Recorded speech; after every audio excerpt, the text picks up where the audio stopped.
Our guest tonight is Professor Nancy Reeves. Professor Reeves, happy Mother's Day.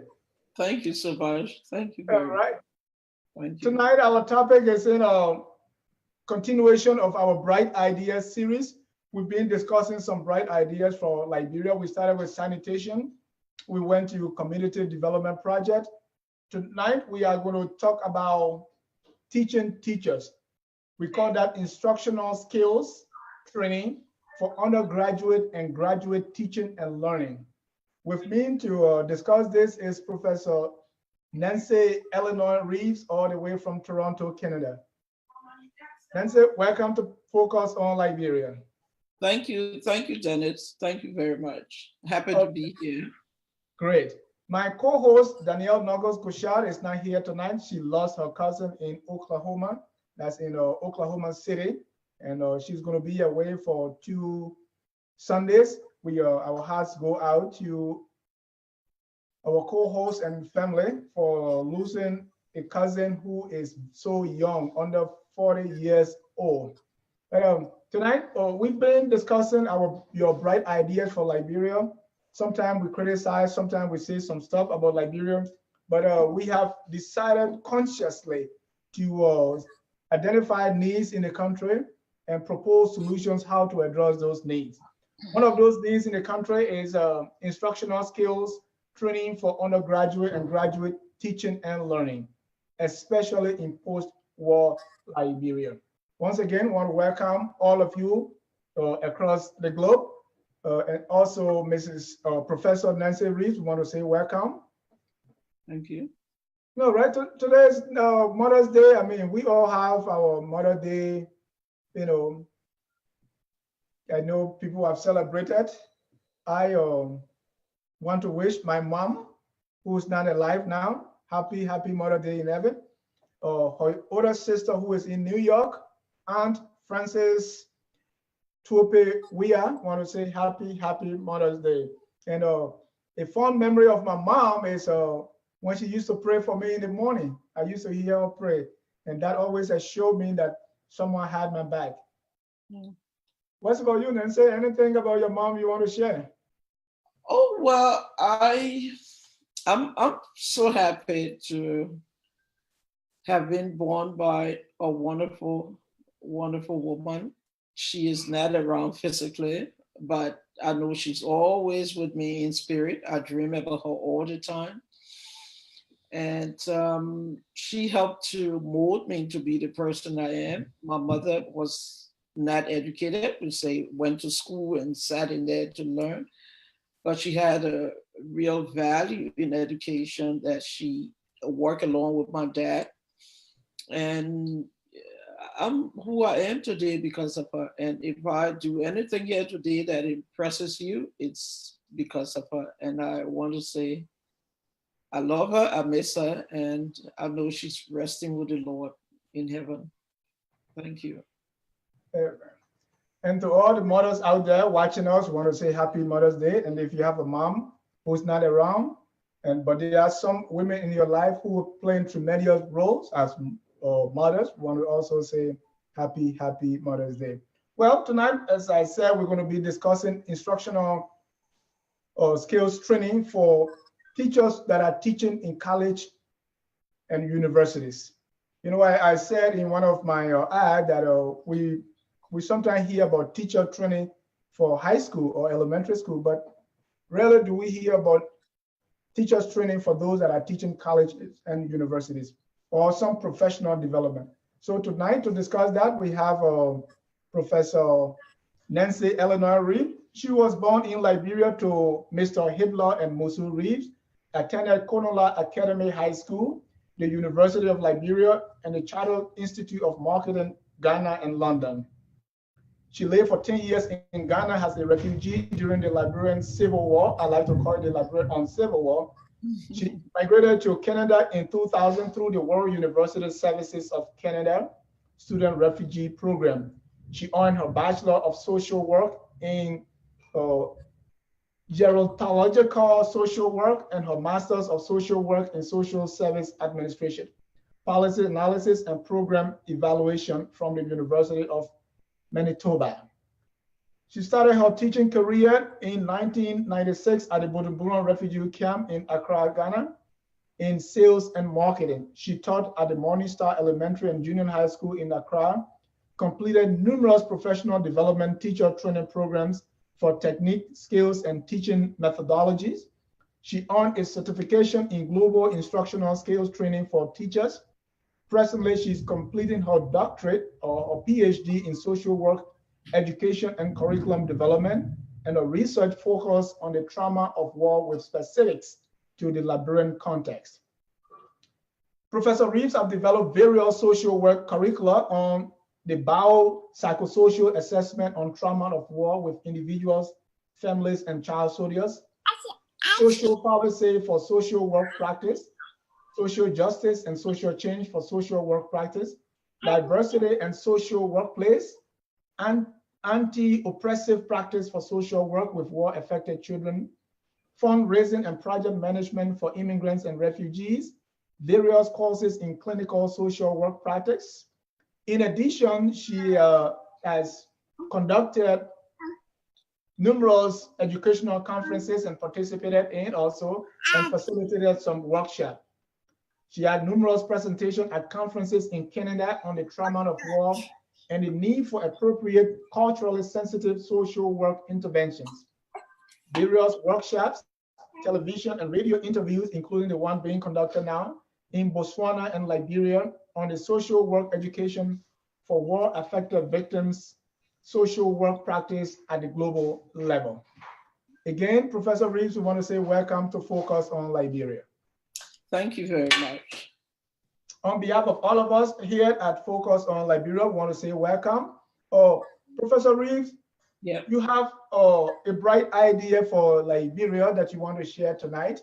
And you named that the instructional skills training for graduate and undergraduate teaching and learning in post-war Liberia. Explain that title first before we even delve into our program tonight. Well, thank you so much, Mr. Dennis. Just to correct something there too, I think you forgot that, probably went off the sheet. I have been teaching social work at the diploma, bachelor, and master's level for 12 years now in Canada. So what then is, don't worry, I think you forgot that. What then is instructional skills training? These are instructions that individuals who are teaching have the opportunity to learn when it comes to disseminating or preparing lesson plans and teaching students at the bachelor, master's, or PhD.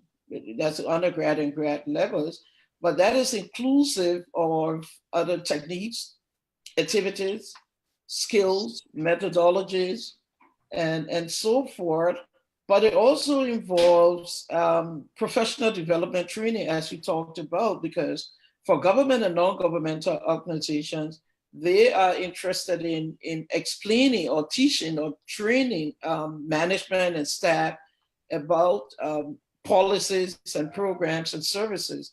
So those would have to be taught. I mean, sometimes you would think memos would do it all, but not many persons have the time to keep, reading memos back and forth. So most departments or institutions, other than academic institutions, have what you call in-house training programs that they have facilitators who run those programs or teach those programs within those programs, rather, for management and staff.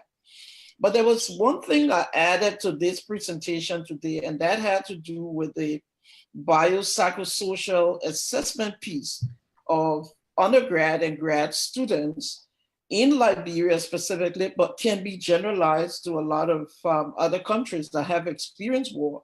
Because how many times do we walk into a classroom and say, there will be war-affected individuals here?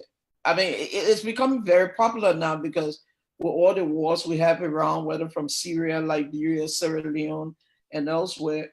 But my goal is that, and from my experience, that when instructors, professors, teaching assistants, lecturers enter classrooms, the impact of war should be one of the diversities that you should have in mind, that you will have to deal with students there who have experienced war. So when you start to develop your lesson plan or develop your curriculum for teaching, that should be inclusive of it, that when you get into those classrooms to teach, you are teaching knowing that this group of students are there. And in the context of Liberia, certainly you have these groups of students. All Okay. right. Yeah. Thank you. So now we are, before we even go deeper into that, you see that most of the time our discourse has been around, political happenings and maybe sometimes economics and the rest of it. Why do you think teaching is so important, especially in post-war, like we're all teaching teachers? What impact is that going to have on our country politically, socially, economically, and whatsoever? Well, that's a very good question. I mean, before you even become a politician or an economist, that's an expert knowledge. You have to go to school to learn that, right? So where do you get that from? Of course, in the educational institutions. So you can see in every aspect of our lives, or most likely in academics, teaching has to be a part of it. But why is it important? Because you want to walk into a class as an instructor, as a professor, as a lecturer, or even as a teaching assistant, and be able to give the information to students that when that class is over and you ask students, how was the class? Or even they evaluate you, they can be able to come up with what we call a good summary or good understanding of the lesson that was taught to them. And for teachers, I don't want to go, okay, let's just say it is very important that teachers or instructors or lecturers or professors have the acquired knowledge and skills and to be able to have students come up with a better outcome or a better understanding of the lessons they intend to teach. I think I'll stop there for now. All right. Now let's go into our discussion for today. What is the need that you have identified when you say, why do you think Liberia needs this? Well, it's very important that I wouldn't want to, this is very important for Liberia, but let's say on a global level, teachers need to be given the knowledge and skills to teach. And that's why here in North America, we have what you call professional development. Every year, teachers have to go through professional development because there is new research coming up, there's new skills to be learned, and so forth. And it bothers me when I think about Liberia as a country that I was born in. I mean, I have been to Liberia a few times since 2010, 11, 12, and on. I met a lot of university students. I've done a few, workshops and things there. And I've talked with students, and of course, there's a gap in there. We must be real. Even in Canada here, there is a gap. In the United States, there is a gap in teaching. But the thing is, we in the developed world, to focus on it and they make that almost mandatory for teachers to always develop themselves by attending these workshops and learning new skills. So the problem there, we can't deny there is a gap when it comes to that in Liberia, especially in a post-war country where a lot of the resources were destroyed, and you're just trying to kind of revamp that or, come back after these years. But, after a civil war, it's not that easy. It's a gradual process. Now, it doesn't mean that you don't work on the process of restoring those needed resources. So your question was, what are those issues to be addressed? We need that 21st level of advanced education when it comes to teaching teachers to teach. That's very important, because what it's going to do is going to provide students with better knowledge and understanding of what they're being taught, especially when they have to apply it out, because they get out there as professional people in their specific careers. they want to be well taught the materials that they can go and be able to contribute to society. But then, as I said initially, the inclusion of that psychosocial or psychological piece with respect to students who have been exposed to directly or indirectly violence as a result of the war, but also even teachers who some were even exposed to that. But we're not looking at teachers for now, or professors or lecturers or teaching assistants. We're looking specifically at students. So when you walk into that class as a lecturer, professor, and so forth, those that you are going to teach, as I said, you take into consideration that they have directly or indirectly have had these experiences. But also, we also looked at professional development in government and non-governmental organizations, as I said initially, with the development of in-house training. All of the ministries, very important. I know I spoke to, through the CDC chat room, Honorable Hassan, with respect to the Ministry of Gender, talk about gender-based education. You know, the rate of violence towards women is on the rise. What do you need? Education. Those that you will be sending out to educate people on that, you need to train them. So they need to have the knowledge and skills to be able to get out there. And the rest of it, it's very important. Those are things that are, I would not say lacking, but I would say we can always improve on. And if there's a wider gap, I know it will be in the developed world compared to the developing world compared to the developed world. If you're just joining us, this is Focus on Liberia. My name is Dennis Jard. We are broadcasting from Atlanta, Georgia. Our guest this evening is Professor Nancy Eleanor Reeves. She's a professor of social work in Canada. She's also a PhD candidate. She's about to complete her PhD in social work. Our topic tonight is instructional skills training for undergraduate and graduate teaching and learning in post-war Liberia. It may seem obvious that people have these issues in a post-war country. People have, even me, when I came to the United States, it took me 10 years. When I'm driving, even through a toll booth, I'm traumatized because I've crossed so many checkpoints. What is the impact of that war, the trauma from the war and all these various things that happen to people during the war? What is the impact of that in learning? And how does your program address that need? Well, Dennis, war has a tremendous impact. And to tell you, even for some of us who've come into this part of the world, you still have the trauma. If I could just say, when I first came to Canada in 2000, I lived in a place that wasn't the best of area, you know, as a student, but it wasn't the worst of area until I heard something went on pop, you know, one day. And I asked a friend, I said, what is that I just heard? He said, oh, just up the hill, they do some little gun shooting there. And I can tell you the next month I was out of that place.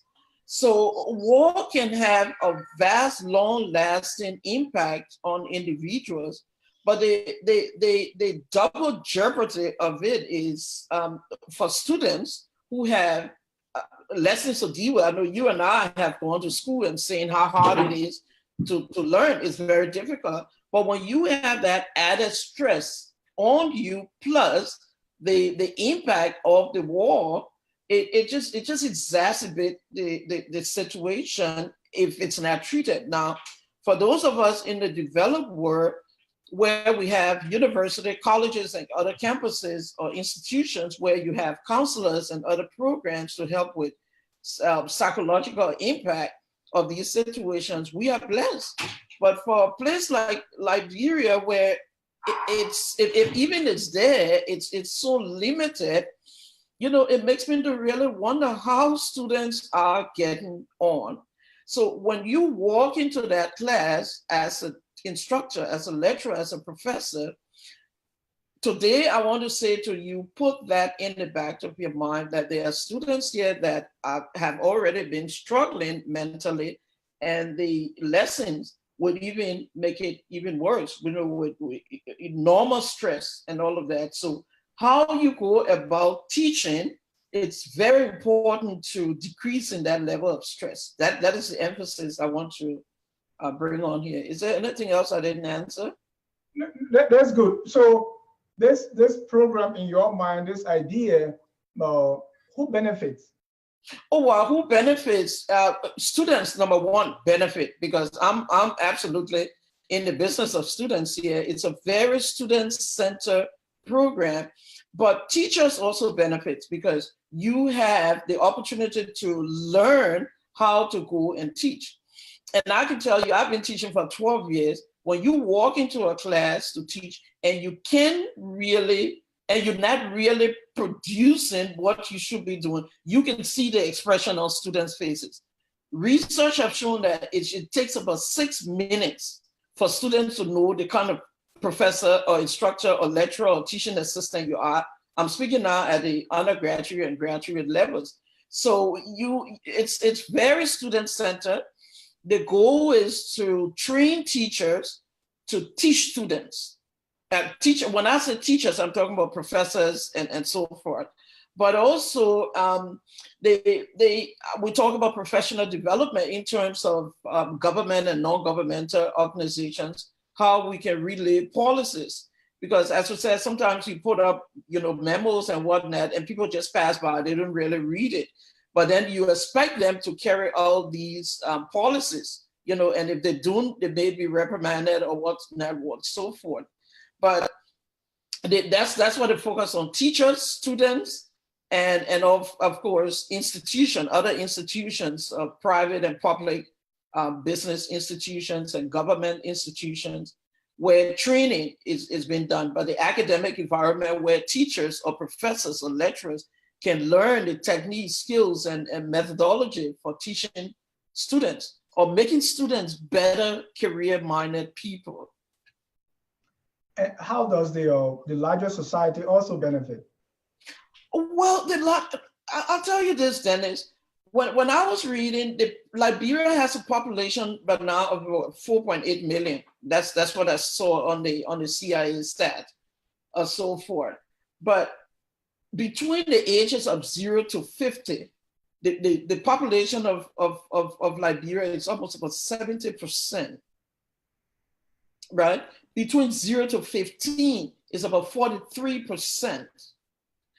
The mean age of Liberia's population is 17.8%, 17.8 years, almost 18 years old. So we got a very, very, very youthful population. I want anyone to sit and say to themselves, what level of education are we providing for this group? Because we are going. I mean, some of us are already, heading towards the retirement. But what are we leaving for this generation? What level of education are we providing to them? I know we can say this over and again, that once upon a time, not too long ago, almost all the students failed in the national exam. Would I blame the students? Did I ask the question, what went wrong? What did the teachers teach those students? What happened? What resources the teachers had? And not just the teachers teaching, but it's also the responsibility of institutions to provide teachers with the rightful resources to teach. And that even goes with salaries and all of that, because that's part of the motivating factors, right? But yeah, that's what it is. Let's look at it the other way. Sometimes it's good to look at something from the opportunity cost side of it. Mm-hmm. What's the impact if the issue you are talking about is not addressed? Oh, if absolutely. Teachers don't get the instructional skills and training that you're talking about. Oh, absolutely. I mean, the live example I just showed you, and if you call a teacher here and said, how in the world you taught these students, and all of them went to the national exam and failed, you will hear a lot of things from them, right? I mean, salaries are one of them. A lot of teachers are poor and all of that. So, but that is actually the part for the government to address. It's really none of my business here, but there will be absolutely a shortfall in the advancement of post-secondary education. Right. I was in Liberia in 2010, and I heard some students saying to me when they were doing their research, where they were getting their research materials from. I just marveled, right? Because what peer-reviewed journal, well-written journals, are things that students should be reading and getting real facts and understanding of the expert areas. Of course, there will be limited skills when it comes to the scholarship of teaching for instructors, professors, lecturers, teaching assistants, right? You have a shortfall in that in terms of what they should produce, the output, but you also have a dropout in students' population with the issues around psychosocial assessment as a result of the war, right? And other inherited, social issues. But if we have a population in Liberia of 4 million, and about 70% are between the ages of 0 to 50, 43% are illiterate, then you tell me what's going to happen here. You're going to have increased poverty. You're going to have increased drugs and crimes. You're going to have increased incarceration, putting people out to jails. You're going to have increased unemployment. You're going to have increased illiteracy, semi-illiteracy, right? People will, and the worst thing you can do for people is to halfway educate them, right? And any society. But of course, we're talking about professional development training in workplaces, government and non-governmental organizations. So these are just some of the impacts that you will have. And if I can go over it again, of course, you will have a gap in the advancement of graduate and undergraduate education because teachers are not that prepared to disseminate the information.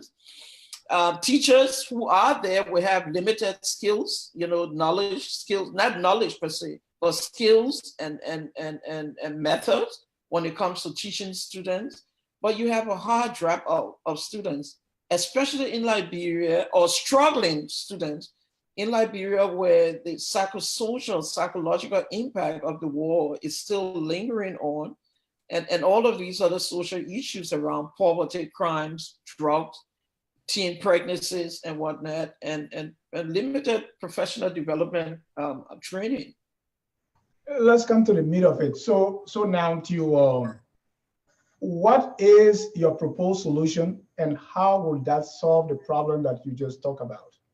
Well, that's very good. As we've talked about so far, Dennis, my solution is, and I feel a little sad when I'm not talking about from grade 12 to grade kindergarten. How can teachers learn these skills? But you can't do everything, right? You have to focus on one thing and be an expert or so in that. So my solution here is to provide through this program, and I can tell you, I even have the booklet here, a well-designed booklet for university and colleges, teachers, lecturers, professors, teaching assistants, where they can be given an opportunity to learn this method, a way of teaching, of preparing lesson plan, of preparing themselves as they go to the classroom, disseminating those informations, using various technologies, et cetera, that students will benefit from these education or from their teaching. But also we talked about that expert professional development, expert knowledge. So if we looked at this instructional skills training, historically it developed in Canada. And that was when the Minister of Advanced Education decided that you had instructors or professors teaching in colleges and universities who did not, they had the expert knowledge, but they did not have the teaching credentials. So she organized a ways and means where a consultant was brought in who developed this instructional skills training to engage teachers who were in the classroom and teachers who were deciding to go to the classroom but did not want to go through teacher training and whatnot, to be able to learn these techniques, skills, and methodology when it came to teaching. And as a result of that, a lot of teachers became very interested in it. Even other disciplines became very interested in it. And as I just mentioned, even businesses and governments and non-governmental organizations became very interested in it. So the heart of this specific instructional skills workshop or training program, it encompasses some mini lessons where teachers are brought together and being taught in a very supportive kind of environment where they will be given the opportunity to plan, come up with lessons plan, and present those lesson plans to participants. So you have the facilitator of the program, which would be myself, would be there with teachers, right? And they would be given the knowledge and skills and methods and other teaching technologies so to learn to teach. But then they will also be given feedbacks, verbal feedbacks from other participants. They will be given written feedbacks from participants. And they will also be given, have the opportunity to develop, to video record themselves teaching. So this is more like a 24 to 30 hours of workshop. So it runs for about 8 hours a day for 4 or 5 days a week for the teachers that will come in here to learn how to carry out these teaching activities. So there will be a lot of, as we said, feedback from other teachers, feedback from the facilitators, and all of these will be done in a well-developed and designed learning environment. If I can stop for now, or you want me to continue with it? Right, I want you to continue by saying how actually now, walk me through the steps, how you intend to implement this idea in Liberia. So, okay, as I said, Liberia is not like in Canada or other parts of the developed world. So it's a developing world there. So I would have to fly into Liberia, and I must have at least about, some sections, about 20 or more sections of these with teachers who the government or other institutions or private colleges, et cetera, are interested in learning about this teaching and learning program as part of what we call the scholarship of teachers of teaching and learning. So they will come in. We have these workshops, as I explained, 24 to 30 hours of teaching workshop. They will have the opportunity to learn how to teach. They will have the opportunity to learn teaching, how to come up with teaching lesson plans when it comes to teaching. They will be evaluated. They will have peer evaluations. They will have facilitators evaluation. It's very much based on competence and confidence that will be drilled into these teachers. There will be a lot of awareness raised when it comes to the diversity of students within the classrooms that they can learn to incorporate into their teaching. They will have a lot of one-on-one peer-to-peer advising from the other participants. They will be given the opportunity to incorporate a lot of varieties of instructional strategies and techniques, awareness of what we call participatory learning concepts, because teaching has to be participatory. It can't be just flowing from one person to the students. So we will design it in a way where it's absolutely participatory. They will have the opportunity to connect with, it doesn't have to be all instructors or professors from social work or sociology, diverse disciplines. They will also have, as I said, a very positive learning environment. Feedback will be very much well constructed, because the goal of giving feedback is that individuals learn where they've made mistakes and how they can correct those mistakes. So there will be increased knowledge around all of that, but also important, we will emphasize the emphasis of incorporating the different types of learning style into this workshop, because as teachers or professors or individuals who have to disseminate information, you have to take into consideration that you have different styles of learners, right? You have learners who are visuals, you have learners who are auditory learners, you have learners, people who learn just by reading and writing. And of course, you have people who learn by doing things more that we refer to here as experiential learners or kinesthetic learners.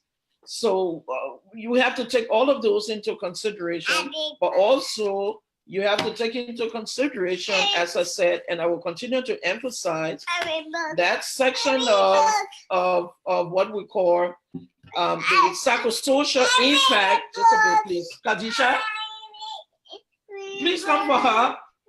The psychosocial impact of the civil, I'm sorry about that.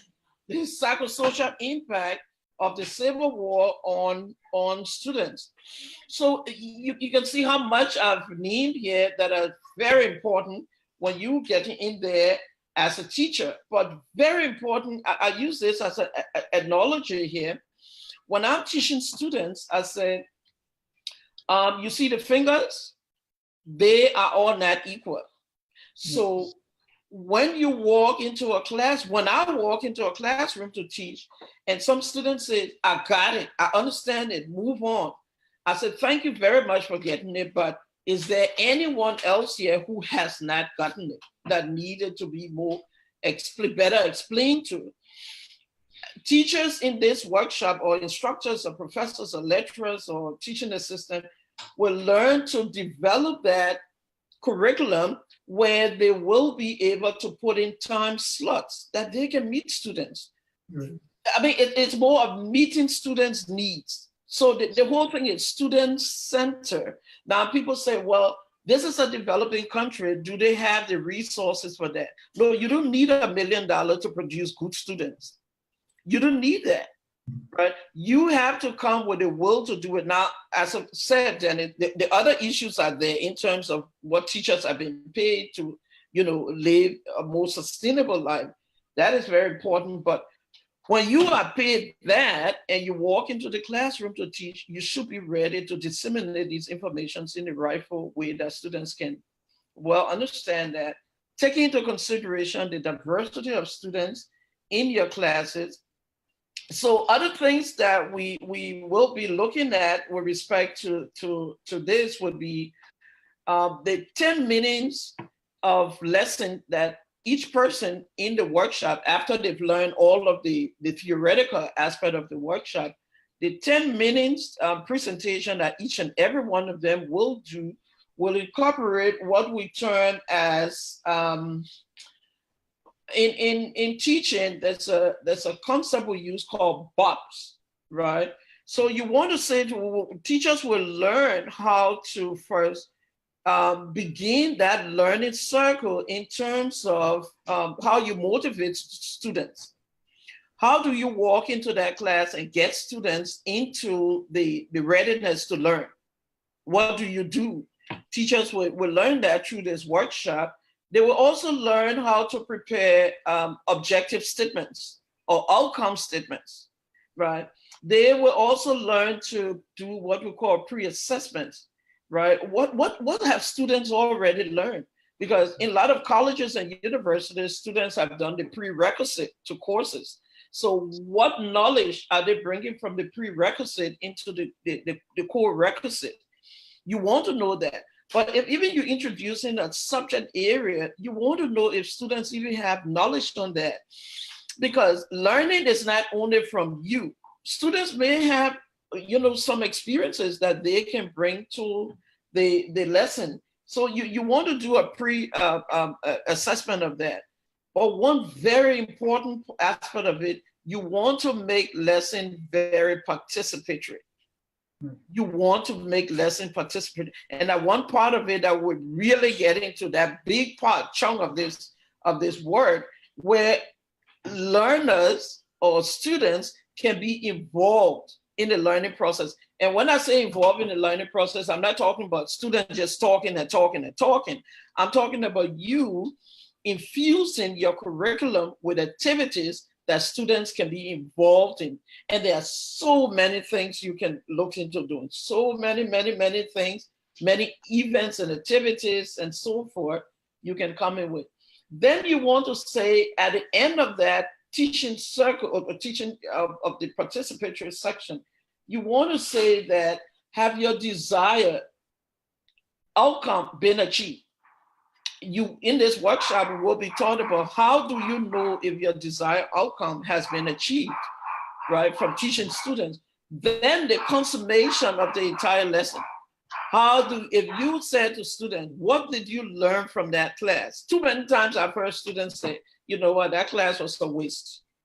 You know, and when students leave your class and say that class was a waste, that doesn't register well for instructors. So this is one of the main core areas of this project that instructors will learn, or professors or teaching assistants or whosoever from any department or so comes in to learn how to prepare a a meaningful lesson plan that will incorporate all of these steps I just listed, but with the context of Liberia, the psychosocial impact of the war. I'm not saying you're teaching the psychosocial impact of the war, but you're incorporating the idea that the war had an impact on students, right. And you will be able to design your lesson in a way that you take into consideration that impact. So what is required for someone to be a part of it? What do I need? You have to be a teacher. Okay. And for the purpose of this work, you have to be a teacher in the post-secondary institution. Or if you decide I want to teach, you know, I just graduated from the university, I have my master's degree or I have my bachelor degree, and I want to learn some teaching skills. I want to learn how to teach, but I don't want to go to the teaching college and go through this whole 4 years or so process. This is what has been done here in North America. So as I said initially, this was done mostly with those who were teaching, but later on the government got to know, I mean, with more colleges springing up, you just don't want to grab people from on the street and put them into the classroom to teach. Right. You want to make sure they have the requisite knowledge and skills and to be able to teach. So you have to be a teacher, a lecturer, a professor, a teaching assistant or so.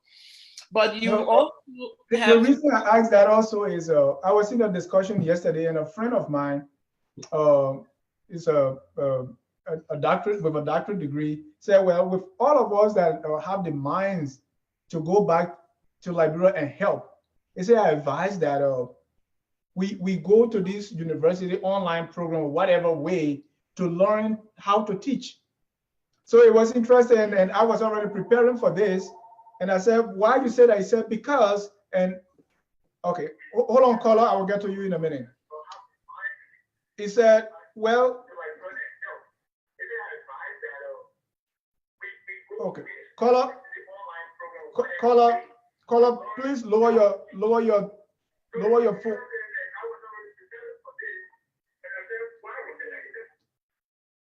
All right, caller, if you call again, please lower the volume on your Facebook or on your TV so that we don't have that echo. It's because most of these universities, they have some section there. It's not a certificate, it's not a degree program, it's a certificate or something of that sort that you can just learn how to teach. And he said it shouldn't even be for teachers alone, because wherever you find yourself in whatever ministry, you will be doing some form of teaching. Well, it depends on if the government or non-governmental organization has a department of education, right? So most departments here, I know in Canada and the US, they do have an education department. And the education department is strictly for teaching certain policies or changes that have been made. So hold on, we got a caller on the line. Call out your name and where you calling from. This is about 60 calling from Pennsylvania. Basiki, welcome to Focus on Liberia. If you have your Facebook on, please turn the volume to 0 so we don't have feedback. Okay. All right, your question or comment? The question here is comparing the teaching before the war, the schools you and I went to, and to today. There's a lot of outcry about the students' performance. So I'm trying to find out what is the difference between when we were young going to school in Liberia and that of today. Is it because the students have too much distraction today that is causing the low performance in classroom, or is it because the teachers are not performing as teachers used to perform before? Thank you so much. Nancy, you got the question from Basiki. I got it. He wants to know whether the low performance has to do more with the students or with the teacher. Now, it's a two-way thing here, right? When we were in school, I don't know how old the caller is, but when we were in school, number one, within the context of Liberia, there was no war in Liberia. There was no war in Liberia. Talk about the psychosocial impact, right? The war in Liberia destroyed a lot of resources. So the children growing up in Liberia now are going through a lot. We have to take that into consideration. And the limited resources that they have there is also impacting the teachers. Because when I listen to teachers talk in Liberia, and honestly, I don't want to get in the political side of things here, but a lot of them talked about the struggling. You know, they are struggling. So again, we want to know what teachers are receiving. And I talked to some university instructors who have to teach at the University of Liberia, teach at UMU, teach at AMEU. You know, when people are teaching all over the place, teaching is a very difficult thing to do, right? You got all of these lessons to prepare. You got all of these papers to mark. You got all of these students to attend to. There will be a lot of lacking, setbacks in some of these. So it's not a one person problem to blame only the students, to blame only the teachers. It's a situation where the teachers, the government, or who all can sit together and see what is going on here. Because when every student that sat the national exam failed, it's a systemic problem. I want to be very frank here. It is a systemic problem, right? Again, every student 1 year that took the University of Liberia exam and failed, it is a systemic problem. But even in this developed world we are in, every year we have professional development training. Every year. I've taught for 12 years, and every year you had to have a professional development training. So you can see that it's not one way. That I don't want to say the students are not doing the lesson. You still have all the resources in Canada, and some students come to school not prepared. When I came here and I heard from someone that, the government can give you money to go to school and you don't have to pay it back until you graduate. I said, you know what? I think I'm going to get my PhD here in no time. Because, the money just comes and you go to school. All you have to do, go to school. And that was like a blessing for some of us now. Is that the same in Liberia? Some of these children get up and go to school with no food to eat because their parents are unemployed, right? They don't have to give them. So the strength in these children, I want us to really embrace it. Now, don't get me wrong. Some of them may be playing, but I think a lot of them are going through a lot of struggles. And that is why I think with this very youthful population we have, we should invest in them. Now, if that would take me leaving from Canada and coming down to Liberia for about 2 months or so and do this training to help teachers bring up better students, fine, I'm willing to do it. Let's talk about costs. Everything is money. The Bible says money answers everything. How much would this program or project cost you? And Well, I mean, of course, it's not, I don't do it here free, right? And as I just mentioned, I'll be leaving my work and flying down to Monrovia for about 2 months or so to do it. So I have to have about 20 sections to do in this for nothing less than 20 sections to do. In Canada, it's about $6,000 for each section you do, right? Would I want the same in Liberia? I don't think so. Maybe a little lesser than that, because I'm doing this with a real passion and the need for education in this country. Because otherwise, when you look at that stats that tells you that 43% illiteracy rate, 0 to 50 years old, it's the bulk of the population. I think it's very much needed here. Money, don't get me wrong, it's important here, but I think getting there and getting this work done should be the most important thing. Now, if you want a physical figure from me, definitely I'll tell you it won't be $1 million. Absolutely no, it's crazy. It won't even be okay, I'll stop to where I am with right, it. Okay. I will say this: a section is $6,000, but it's not going to be that amount I will charge, $6,000. But I must have 20 or more sections. So round about $5,000 for a section, because and the other thing again, I will be providing this manual. This is a manual, right? And you may think it's a smaller manual, but it has some very, very, very good information in it for teachers. I am, when I went to Botswana and I did a workshop with the Department of Social Services, I remember printing and distributing, the materials to them. And after the workshop, I saw them collecting the materials to give back to me. And I said, why are you giving them to me? And they said, oh, it's your paper. We're just giving them back to you. And I said, for what? They said, oh, when people come here from your places, they give papers, they take them back. I said, I don't need it. It's for you. You take it. So this booklet, I'm going to make sure these booklets, if whosoever organization wants to work with me on this, these booklets will be printed and given. Right. They will be paid for, but I could have these booklets brought back to Canada and go back and come back and go back. I'm going to have them printed as part of the cost, right, and given to every participant who comes in there. So if you have printing place there, or we have to print it in Canada and post them down to Liberia, so forth. But yeah, that's what so it looked like it will require partnership. You may be partnering with some government institutions or some people on the ground. Well, if that happens, that would be very good, because the goal here is, for me, the goal here is education. Look, Dennis, I don't want to get into the conversations I've had with students in Monrovia, at the University of Liberia, at Cottonton University, at UMU University, at AMU EU University.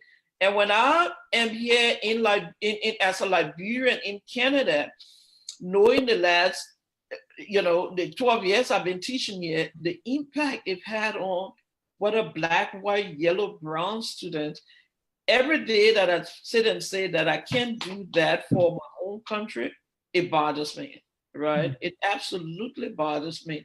And if this is an opportunity to doing that, I don't want to put money so much before it. It's not that I'm going to go and do it free, but if someone is thinking, oh, this woman is coming to charge us $1 million, forget it. It's not even close to anything close to that. It's not going to be there. It's more, as you said, a partnership. We sit and look at it and say, this is our own daughter coming to do something very good for us. What can we, how can we work along with her? Right. So specifically, what help or support will you need to carry this out? And how can anyone help? Well, what do I need to carry this out is the desire. Right. The desire, the willingness of government, non-for-profit organizations. You have other places, UNICEF, UNDP, UNIFEM, talk about women's issues, gender issues. It requires education. When I see women in Liberia being paraded in the streets and say butt naked, and say because they are witches, and people say, oh, it's violence against women. Yes, it is violence against women, but you need to think about the level of education those men who do that have in their head. So all of these departments would need to educate people. All of the government ministry, I don't even want to talk about the Ministry of Education, because this project is like the baby. They should take it as a baby for them if they're talking about developing or advancing education in Liberia. The universities, the colleges that exist in Liberia, students paying school fees, honestly, they should leave with concrete education. It's very important. You talk about 21st century education. This is what is going to be in Liberia from this particular project. I feel so bad when the students here in North America, they have a lot of the resources to keep them going and be happy in school. Are they brighter than students in Liberia? From my experience, no. But they have the resources. They have teachers, professors that go to the classroom that are happy because they are paid well. They are trained. They're happy. Let's be real. When I wake up in the morning and get dressed to go to school, I'm happy because I feel like I'm doing something and getting some reward. It's just a kind of reciprocal reaction. So, but then in Africa, they say the reward of the teacher is in heaven. Well, then that's where you have teachers doing a lot of things. And I don't want to get too much into that when you talked about, teachers, students paying money for teachers to have sex with them and give them grades. You did ask a student here to want to have sex with them and give them grades. You be in a real mess, right? So these things create a lot of ethical issues in our societies that we absolutely need to address. And this program is one of those that will absolutely address teachers teaching and students learning issues. Well, there's a comment on Facebook here, and I was about to ask that for such a project, will you be writing project proposal to ask for help?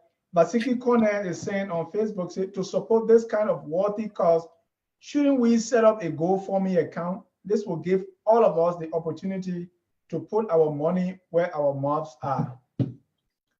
Oh, that is an idea I never even thought about, right? So absolutely, it's a wonderful thing to do. I've never thought of that, but thank you to that person. We can absolutely launch it because we need it. When I saw the stats on Liberia and the population between that age group and this very youthful population we have and the level of literacy or semi-literacy, I said something has to be done here. Canada needs me for my PhD. They need my PhD, but honestly speaking, I think Liberia needs it most because they got a lot of people here who have PhD. Really, a lot of people here have PhDs. But even I'm not praising myself. I'm one of the best social workers in this country, or teaching social work. But they still have other people teaching social work. But I can make a very good contribution when it comes to this area of teaching and learning. That don't get me wrong, I feel happy teaching in Canada. I make good money, but so I'm not coming to Liberia only to say, oh, I'm looking for Liberian people to talk sometimes some very to do things, but we need to look at the real gap in this. When you get to Liberia and people coming to you and begging you for money, because they never had the opportunity to go to school, or they drop out of school because of psychosocial issues, because of the lesson be too complicated, and it wasn't taught well. I better just drop and leave this instead of forcing myself. You as a teacher, as a professor, as a lecturer, can encourage students to stay in school, sometimes by the way you teach. I've had a lot of students come up to me and say, Nancy, I so enjoyed this class. I never knew I could be in school teaching. And if I brought my evaluations here to show you, you would see like 90%, 95% reaching on it. Now, don't get me wrong. I'm not boasting about this, but when I pick up my bag and walk into that classroom, I know I'm going there to make an impact. So I study my lesson, I learn the things I'm supposed to learn, and I go there with the goal to help. Well, what people normally say is people come from North America with these brilliant ideas, but when they get on the ground, they get sucked up in the system and implementation become a problem, and all these ideas go away. How do you intend not to, not to get sucked in the system, that all these good things that you are saying, they really don't have that much impact? First of all, I'm not coming to live in Liberia. Mm-hmm. That's the number one thing. I'm coming there if I come for 2 months and do what I have to do and get out. Now, if anyone wants me to help to do something, fine. And number two, I'm a very focused person. And anyone who knows me knows I'm a very focused person. And if it's not about me, but there's a larger being, God. I depend on God to do things, and I look up to Him. And the sucking up of being into corrupt practices and other things, you wouldn't really get me into it, because what would it benefit you when you denied students the rights to education? Not just say don't go to school, but when you deny them the right to adequate, advanced, 21st century education that could better their lives. And it's not merely about corruption and all those things, but some say, well, those ideas don't work here because the system here is different, the people are different. And when you are talking these things, you have to clock in and clock out. They laugh at you that this is not America, or this is not Canada.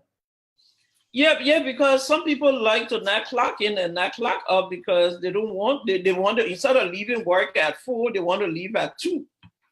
And all of those sort of behavior is not productive for a country. But those same people come here to North America and they clock in and clock out. I found more Africans working here very harder than they're working in their own homes. Why? You're not doing it to the white man. You're doing it to your own countries.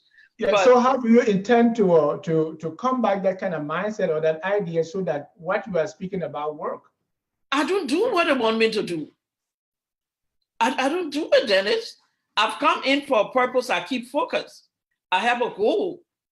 And ask anyone in Liberia who I have done workshops with. If I told them 9 in the morning, by 9 in the morning, I'm standing in that room. You just have to keep focused.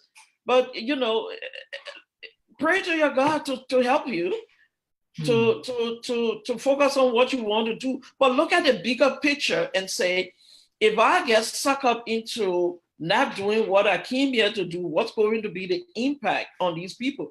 And all the questions you just asked me here, right in front of me, I just told you about the impact.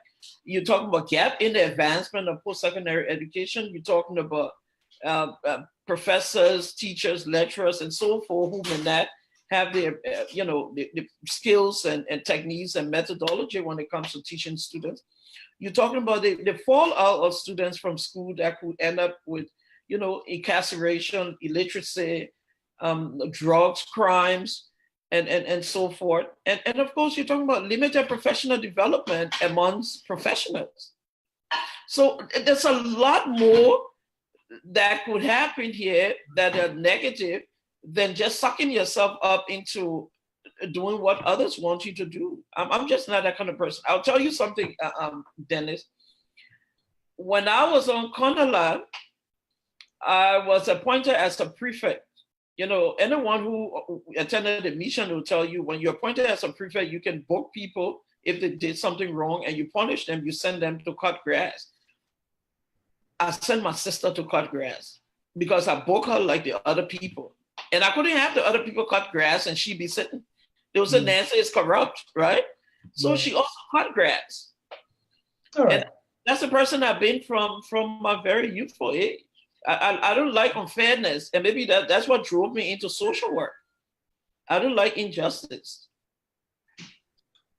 The idea is brilliant, and I personally want to see that succeed. But you may need people.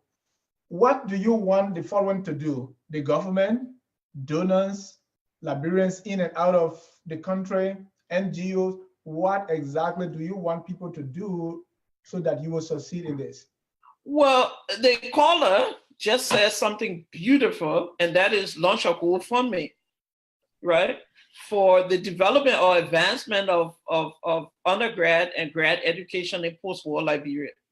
Fantastic idea. The government, they are listening to this. I'm sure Honorable Hassan and myself spoke, and he should be listening to this. I called on, in the CDC chat room, I called on Honorable Sibo, and I told him because when I came to Liberia in 2011, the Borough Schools Association in the borough of Newcastle, they have an association for teachers.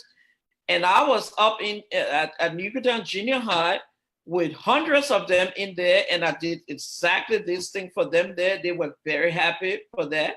There were representatives from the Ministry of Education who were in there.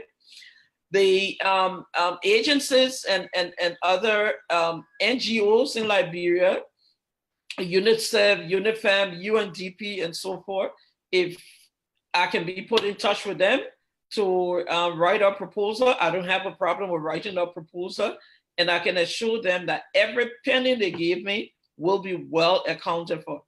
Now, with I cannot promise anyone I'm going to travel all over Liberia, but we have some strategic areas like up to Banga, up to Nimba, up to Kakata, up to Magibi, all over Monrovia, Bumi, you know, those areas that you call Sino yet?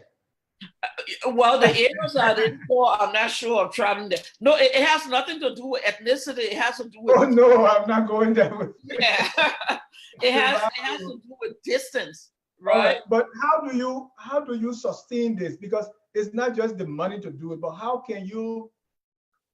because Nancy is just one person. Yep. How can this project continue even after you leave the stage? You know, when I give these books to people, they have it for life, right? They have it for life as teachers in institutions. And I'm going to make sure these booklets are in the libraries and of every university and college in Liberia, number one. Number two, this program is going to be more encouraged, like training the trainers. That's the encouragement that's going to be given. So before I leave Liberia, every institution that I work with are going to have specific group of teachers that will be well prepared to carry on these programs within the university or colleges, right? So they will be well armed with all of these that they can just continue with it. And maybe what government can do, like take healthcare in this country, for instance, doctors, nurses, they are required certain, they say CEU, the continuing education units. Mm-hmm. So these things are required for you to keep your license. Yeah. So if government requires some level of professional development to be satisfied by those college and university teachers and professors, program like this can have that kind of backing because it's required, so you have to take it. Absolutely. When even here in Canada, when you are employed as a new professor, you have to do a professional development training. You have to go through a professional development training to if even you know it, and that's what this program is all about. If even you know how to teach, you still learn new skills. I don't know how true it is, but someone told me that when teachers were asked in Liberia to attend no teacher training, meaning professional development training, they said they were not attending it because it was a way of means to dismiss them. Yeah. And now that is somewhere, someone is putting fear in these people, and it's very bad. It's very sad. Professional development should be something that individuals attend to enhance a sort of robust action to enhance the expertise. It should not be something to put fear in people. So there should be incentives as well for people to do it. What sort of incentives? Well, if you don't have this, you can't continue teaching. Well, that's well, that I don't know if that would sound like incentive to me. That's a threat. That's more like a threat, right? But again, the colleges and universities here ask teachers or professors to go for professional development training because that is a part of this big salary you have been paid. Exactly, that's the incentive. That's how you get promotion. That's how you get a little more money. So you when you sign your contract, professional development training every term or so is a part of it. So there's a comment on Facebook that I made, and I think I should ask that. Say, would it be better to invite educators who are currently managing the educational sectors in Liberia to discuss this issue, since they may have access to realistic data? And first, let me answer that question before you come in. This series is designed for people that have ideas that they want to implement in Liberia. So when we launched the Your Bright Idea for Liberia, we want people to identify a problem in the country and their solution to solve that problem. So what Professor Reeves has done is say, well, there is a need for skills training for college and university professors, teachers, teaching assistants, and lecturers. And this is how it's going to help. So that's the idea. Coming to the gatekeepers in Liberia, people who are in these higher places, sometimes for us it's difficult to get them, but we are doing our best to bring them to the show to be able to talk to us about these issues. Nancy, your response to that comment? Well, I don't mind sitting with them. I don't mind sitting with the Minister of Education, Professor Soni. I don't mind sitting with anyone. I'll be happy and glad to sit with them and say, this is the idea, as you heard. I said, I mean, what I've given you, it's just a kind of outline of the actual. If I got a whole booklet here, so you can tell what teachers or professors or lecturers or so forth are going to learn, but I don't mind sitting with them to do. I don't mind flying to Liberia to sit with them and do. I mean, we got Skype and all these different technologies. You don't have to be in your face-to-face in a specific place to do things. I have no problem with doing that, because I can tell you one thing, and to anyone listening to this show, I am very concerned about that age between 0 to 15 to 50, the level of education they have. And once upon a time, I was told that I don't know how true it is, that they were even bringing in workers from Ghana and elsewhere to work in offices in Liberia. That says there's a lack of education. And we know the Civil War, did a lot of those. But can we make it better? Absolutely. And these are ways and means to make it better. And if we are doing it here as Liberians, I don't see why we can't do it back home. But we have to be given the opportunity to do that, not for you only as the minister or the government, but for those children that need appropriate education, especially children or youth or individuals who want to learn and have been affected by this war. It is not so expensive. In 2007, I went over to Botswana, And I work as a project social worker with an agency there, or an organization through the Botswana Council of Churches. I wrote here for $5,000 as, a little, project that I could undertake in Botswana. And that money was able to resurface about 15 computers. And I was able to teach those children how to use computers. I mean, literally, when I said to those kids, please give me the mouse, they were running out of the room because they thought when I said mouse, I meant rat. That's how they associated the word mouse with rats. But within a week or two, those kids were able to sit on that computer and do something. But it only happened because the Botswana Council of Churches, the World University Services of Canada, the Canadian International Development Agency, the Social Planning Council of Winnipeg, they all put together and say, here is this student going down to Africa to do something. Help her do it. Help her do it. All right. I like the idea, and we are glad to have you. Do you have any final comments before we close the broadcast tonight? Well, I thank you very much too for giving me the opportunity to do this. As a professor myself, I know I value education. I value learning. I think education is a beautiful thing. It takes you to places that you may not even be able to go if you didn't have that education. When I sit in Canada here as a Black African woman and I open up computers and I look and see jobs, I wish I could jump from one job to another because I have the education, the skills, and all of that to doing it. That's what I wish for children or individuals like myself in Liberia. And my prayer is that we just give them the opportunity to have that. Liberians are eager to learn. I've been there, I've taught them, they are eager to learn. Please, let's work together and give them the opportunity to learn. It's very important. When Liberians travel into the developed world, they excel. Those who want to go to school, they do excel.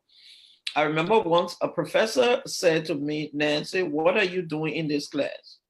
And I said, what do you mean? So you don't belong in this class. And I'm like, where you think I belong?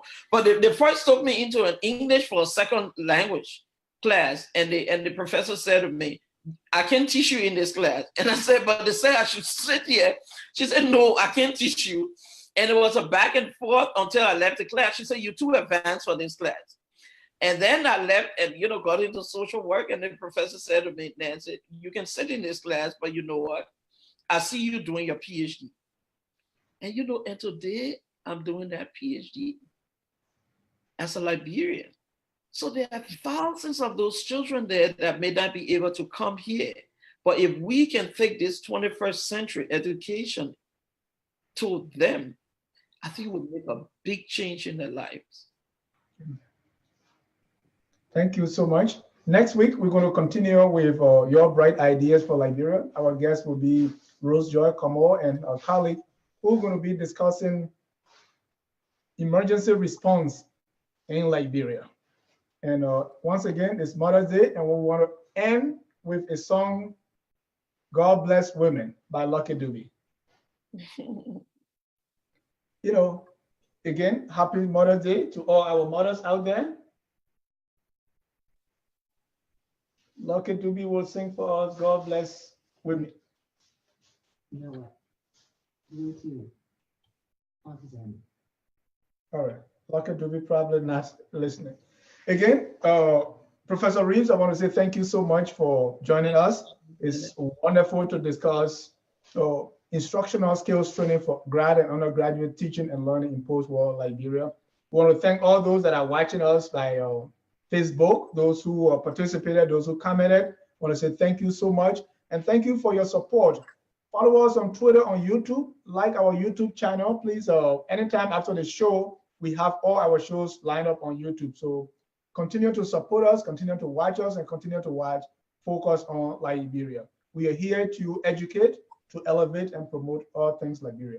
Until then, on behalf of myself, my co-host Danielle Knuckles-Guishard, and my guest relations manager Stephanie Setro. My name is Dennis Johnson. Good night and God bless you.